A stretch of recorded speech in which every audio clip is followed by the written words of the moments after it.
In 37 CE, a Roman emperor nearly appointed his horse as consul, the highest elected office in the entire Roman Republic. This is not a joke. This is not clickbait. This is documented in primary historical texts you can read today.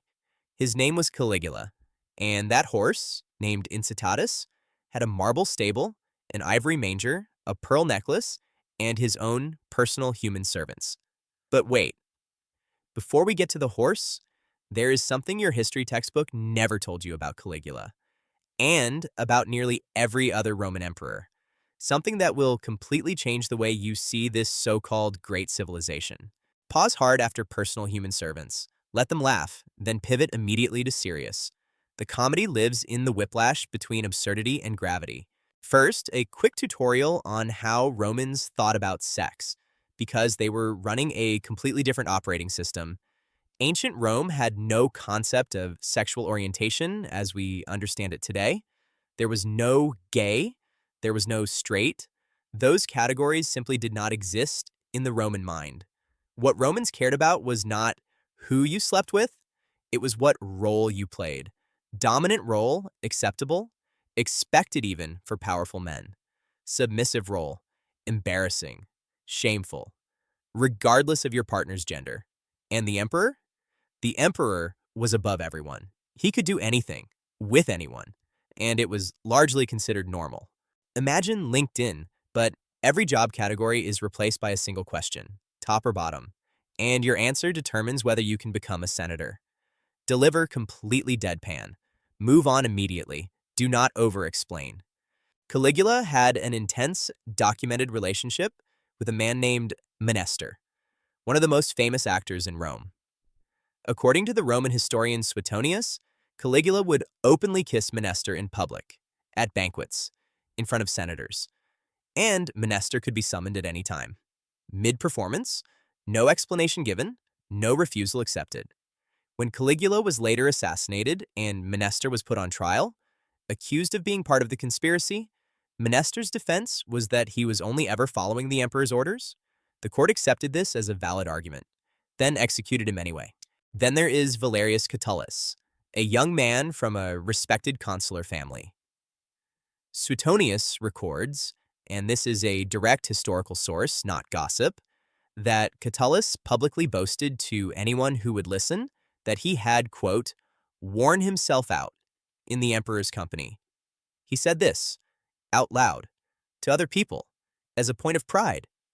In Roman terms, this was an attack, not on Catullus, but on Caligula, because it meant the emperor had taken the socially shameful role. That was the scandal, not that two men were involved. The scandal was the power dynamic.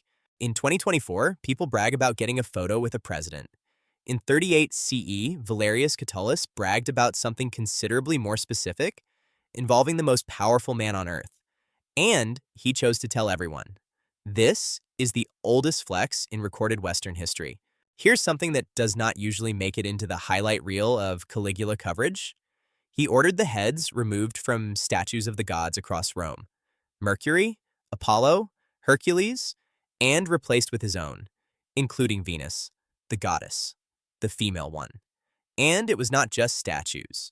Caligula would appear in public dressed as various gods, Hercules, Mercury, Apollo, and Venus, not as a costume, as his divine identity.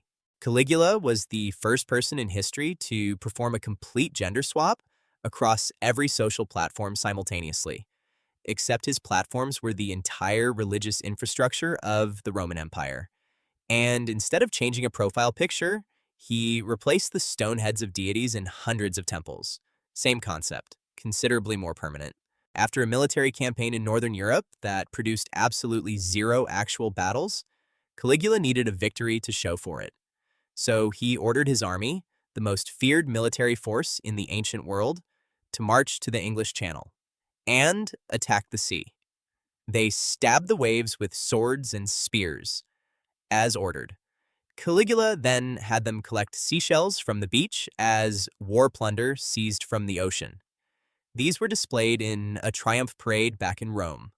This is documented in primary sources, with names, dates, geographic location. And now, the part of this story that has no business being this perfectly structured. Caligula had a specific, ongoing target for his mockery, a Praetorian guard officer named Cassius Dio. Dio had a slightly higher-pitched voice. Caligula found this endlessly amusing. For years, the emperor gave Dio his daily military password using words like Venus or Priapus, specifically to humiliate him about his masculinity in front of his fellow officers. Constantly, publicly, for years. On January 24th, 41 CE, Cassius Dio led the assassination of Caligula. He was the first to strike. Caligula was stabbed more than 30 times. The man Caligula mocked about masculinity and gender expression for years was the man who ended his reign. History has a very dark sense of humor. Nero was formally married to 2 men, with full wedding ceremonies, in public, as official state occasions. The first was a man named Pythagoras, where Nero played the role of the bride. The second was a young man named Sporus. Sporus reportedly bore a strong resemblance to Nero's recently deceased wife, Poppaea. So Nero had him castrated, dressed in women's clothing, and married him in a ceremony attended by the Roman public. This was not a secret. This was not hidden. It was a public record. But here is what schools never teach. None of this was considered scandalous because of the genders of the people involved. The actual scandal was power, ownership, control over another human being. Rome did not have a concept of gay as shameful. Rome had a concept of owned as normal. After Nero's death, Sporus passed to the next emperor, Otho, then to Vitellius. Long beat, let it land. Rome did not hide this history. We did. Hadrian was one of Rome's greatest emperors, brilliant administrator, architect of Hadrian's Wall, gifted military strategist. He managed an empire of 60 million people, and he was completely, thoroughly, documentedly in love with a young man named Antinous. Not as a scandal, not as a secret, as a known fact that the entire Roman world understood and largely accepted. In 130 CE, Antinous drowned in the Nile. He was around 19 years old. What Hadrian did next is the part of this story that almost no one tells you. Hadrian wept, publicly, in front of people. For a Roman emperor, this was essentially unthinkable. He founded a city on the exact spot where Antinous died, Antinopolis, in Egypt. He declared Antinous a god, not as a metaphor, as an official divine figure with temples and priests. The cult of Antinous spread across the entire Roman Empire and persisted for over 300 years. More than 2,000 statues and relief carvings of Antinous have been found by archaeologists. More surviving portraits than any Roman emperor in history. One man, loved by one other man, and the grief left in stone across 3 centuries. Here's the thing. Everything we just covered is not alternative history. It is not revisionist.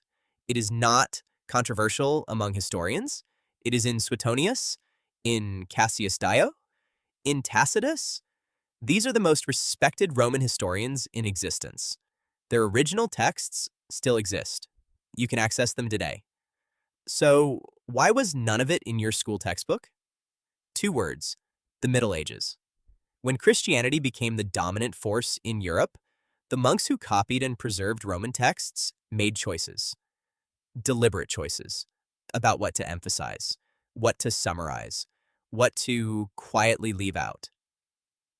Then it happened again. In the 18th and 19th centuries, the era of European colonialism and Victorian moral philosophy, when scholars rediscovered Rome, they reframed it. The Rome they restored to public history was masculine, heroic, and heterosexual. What you learned in school is Rome filtered through at least 2 major ideological revisions. The version we have covered today is not the revisionist one. It is the original. So, back to the horse. Incitatus. Caligula never actually made Incitatus consul, but he threatened to, repeatedly, in front of the Senate, and the Senate was terrified, because the message was unmistakable. My horse is more worthy of governing you than you are. Not madness, politics, brutal, precise, deliberate politics. We spent 2,000 years calling Caligula insane, calling Nero a monster, and calling their relationships perversion. But the truly astonishing thing is not their behavior. It is how systematically we chose not to look at it. Rome did not hide its history. We hid it from ourselves, and maybe it is time we stopped. Subscribe if you want history without the editorial cuts, and if you do not, at least pay your respects to Tacitus. He nearly became consul. He did it without a single day of campaigning.